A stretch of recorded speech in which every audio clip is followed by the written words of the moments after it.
Vocês dois têm histórias incríveis, eu queria que a gente contasse um pouco as histórias e depois a história de vocês juntos, porque as histórias aconteceram em momentos separados e são histórias, na verdade, que são incríveis porque têm superação, mas que têm muita dor, né?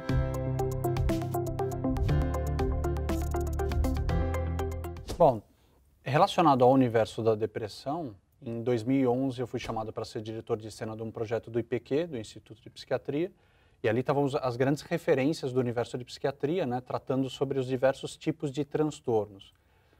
E ali o Dr. Wagner Gattas, que é o líder do IPQ, estava falando especificamente sobre depressão. E ali a minha identificação era muito grande com sintomas físicos, psíquicos, os casos clínicos e tudo mais. Ali eu falei, pronto, ganhei no bingo, tenho depressão. Obrigado, senhor, pela graça alcançada.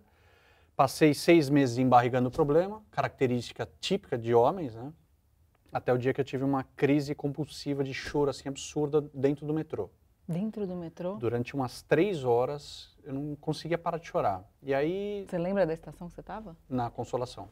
Justo na Consolação. Tem que ser, né? E terminei no Paraíso, tá? Bom, que ótimo. E aí Aí eu cheguei em casa, totalmente desesperado, lavado e tudo mais, né? E aí a minha ex-esposa falou, bom, chega, vamos procurar ajuda. Eu comecei a ir no psiquiatra, passei por 7 psiquiatras. 7? Porque a grande maioria desses profissionais queria simplesmente te medicar, nem olhava para tua cara nem nada, e próximo, e próximo, e próximo, né? Aí... Todos eles te deram uma medicação? Sim. Mas eu não queria ser medicado, eu queria que houvesse conexão, eu queria que alguém entendesse a minha história, porque eu sabia que não era simplesmente né, tomar um comprimido e as coisas milagrosamente iriam melhorar, mesmo porque o pessoal do IPQ já tinha dado uma bela conscientizada nesse aspecto. Então comecei a me equilibrar quimicamente, trabalhar nos psicólogos, matando a parte na terapia lá. Às vezes entrava ruim e saia pior, você enfrenta, né, as tuas dores, os teus medos e tudo mais. E aí no meio dessa história eu conheci o Wellington Nogueira, fundador dos Doutores da Alegria, e esse cara jogou a sementinha que ainda era possível voltar a ser feliz. E você conheceu o Wellington também numa entrevista, né? E aí Graças já não mais atrás das câmeras? Não, aí no como tete repórter. a tete.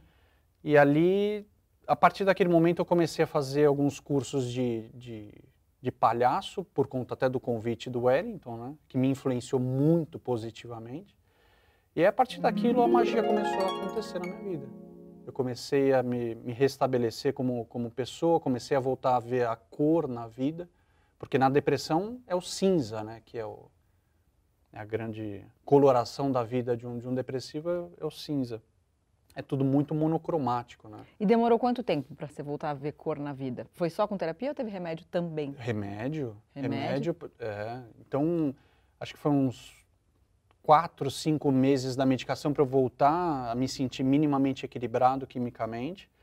E aí, esse processo como um todo, que eu me senti minimamente como um bebê, que é o próximo assunto do nosso papo, acho que o bebê começou a voltar a dar os passos para a vida saudável a partir de mais ou menos entre 6 meses a 1 ano, mais ou menos.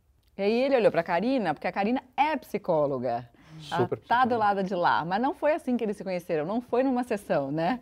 Conta, Karina, conta a sua história. A minha história começou, na verdade, há 5 anos atrás que eu renasci. Isso em setembro de 2014, eu fui internada às pressas com um diagnóstico de esclerose múltipla.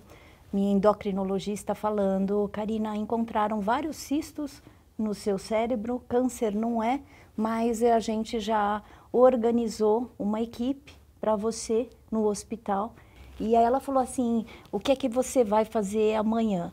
Aí eu falei, eu tenho uma viagem, porque eu vou dar curso, né? Eu sou professora e também eu estava fazendo pós-doutorado na época, então amanhã eu vou viajar. Ela falou, cancele. Né? Eu falei, não, a senhora não está entendendo, eu vou ser madrinha desse instituto, que eu vou iniciar o curso deles. Ela falou, Karina, se você pegar o avião, você vai morrer. Então, por isso que eu preparei, né, uma equipe para te esperar. foi uma fase, hoje, 5 anos depois, Peraí, eu falo... calma, mas você tinha sintomas? Nada. Zero? Nada. Como O único sintoma que eu tive, na verdade foi por isso que eu a procurei, porque eu tinha um problema na tireoide, que eu tinha tirado a função da tireoide, então eu procurei a minha endócrino, doutora Ana, e ela falou assim, doutora Ana, eu estou exausta, eu estou super cansada, e o primeiro sintoma que eu tive, na verdade, foi ter batido o carro, porque eu não consegui frear. E felizmente eu tinha acabado de chegar no meu prédio, então eu bati na lacuna lá onde tem, né, aquela pilastra. A pilastra, e aí então eu bati, e aí eu falei, estranho, porque eu sempre fui uma pessoa muito agitada, embora eu tenha origem japonesa, né, eu sempre fui uma pessoa extremamente agitada, uma professora que não dá aula sentada, e aí então eu fiquei também, né, eu tive uma estranheza porque eu estava muito cansada. Né? E aí a minha supervisora do pós-doutorado também, a Maria Júlia Kovacs, comentou, Karina, nossa, você está muito estranha, né? Porque eu sempre te vi muito ativa, tal. E aí então foi aí que eu fui procurar a doutora Ana, né? E aí a doutora Ana falou, vamos fazer, porque esse não é o teu normal, Karina. Fez uma ressonância fazer uma do cérebro? ressonância. Quando eu fui fazer a ressonância, eles falaram, você tem o telefone da tua médica? E eu falei, ixi, o negócio não deve ser bom. E aí ligaram para a doutora Ana, quando eu chego em casa do exame, a doutora Ana falou assim, Karina, amanhã eu quero te ver, 7 horas da manhã aqui no meu consultório. E eu falei, a senhora pode me adiantar? Porque eu estou sentindo que a coisa não é boa. Ela falou, não, amanhã eu converso pessoalmente. Uau. Então eu dormi, assim, eu achei que eu estava com um diagnóstico que eu ia morrer. Peguei os meus filhos pequenos na época, né? Porque o Enzo com 9 anos, a Isabela com 7 anos, dormi com eles, quase me despedindo, assim. E aí, então, foi a notícia bombástica que ela falou, olha, eu te chamei, porque ontem, depois do exame, eles queriam te internar, né? E eu já montei uma equipe que já está te esperando no hospital para você entrar para fazer diagnóstico. Então, assim, saí às pressas, eu não saí preparada, obviamente, para adoecer e para ficar internada. Você lembra o que você pensou e o que você sentiu? Eu vou morrer, eu não posso morrer agora, eu não posso morrer agora. É aquilo que eu chamo de tsunami existencial. E eu tinha uma rotina que eu não tinha tempo para adoecer, né? E eu aprendi demais, porque assim, o privilégio de estar viva, porque aí então eu descobri que era uma doença autoimune, né, por um processo de estresse que eu tive, né, o processo autoimune normalmente tem várias causas, né, e várias explicações, mas no final eu descobri que é uma doença raríssima, né, que atinge de 0,8 a cada 100 mil habitantes, que se chama ADEM. É uma desmielinização aguda dos neurônios, felizmente é uma doença monofásica. Então, desse mal eu não morrerei. Mas durante esse tempo todo, né, eu precisei retomar a minha vida e resgatar. Por isso que eu considero que eu renasci. Né? Um dos meus pontos principais das minhas marcas é a árvore da vida e a fênix.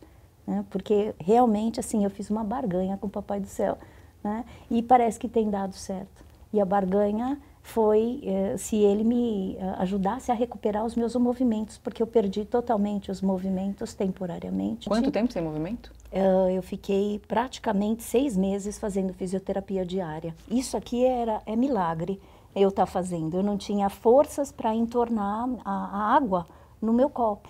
E nessa situação foi aí que eu tive a definição que eu precisava ressurgir das cinzas.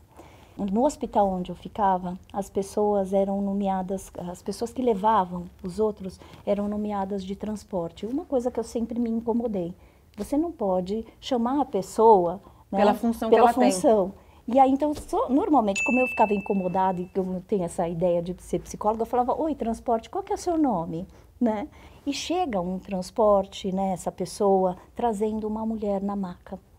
E aí, na maca, ela falou assim, Luz, é o nome fictício, fica aí. E eu pensei logo de cara, porque ela estava assim com o crânio e que parecia que ela tinha tido uma cirurgia. Eu falei, é óbvio que ela vai ficar aí, né? Não, ela não vai ter para onde ir.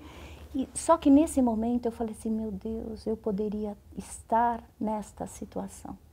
Eu estou reclamando da minha exaustão, do meu cansaço e de tudo que tem me acontecido, né? Do tsunami que eu tenho vivido. E aí, então, eu tive forças, não sei como, né? Eu me levantei da maca, eu coloquei o meu tênis e fui em direção à luz. Quando eu chego na luz, os olhinhos dela, porque ela estava paralisada, os olhinhos dela tudo rodopiando assim. E eu chego para ela e olho no olho dela e faço um sinal assim da cruz e falo: vai estar tudo bem, tenha fé, tudo vai ficar bem. Foi lindo, a luz parou e olhou para mim. Aí a fisioterapeuta olha para mim e fala: menina, o que você está fazendo? Você tem risco de queda, você vai cair. Eu falei: agora eu nunca mais vou cair. Caramba. Então, nesse momento, foi a definição que eu tive o resgate das minhas forças emocionais, espirituais e físicas também, Mari. Então, a barganha que eu fiz para Deus foi assim: me dá mais bônus de tempo. E a partir do momento em que você me der bônus de tempo, eu vou fazer tudo direitinho. Eu vou trabalhar menos. Eu vou cuidar de mim, vou cuidar das pessoas que eu amo. Eu vou levar esperança para todas as pessoas e vou fazer isso descalça. Então hoje eu fico no meu consultório, atendo descalça, eu dou aula descalça, eu dou palestra descalça, exatamente para reverenciar a vida, a possibilidade de estar aqui, né, vivendo e assim, tá tendo contato com pessoas lindas como você.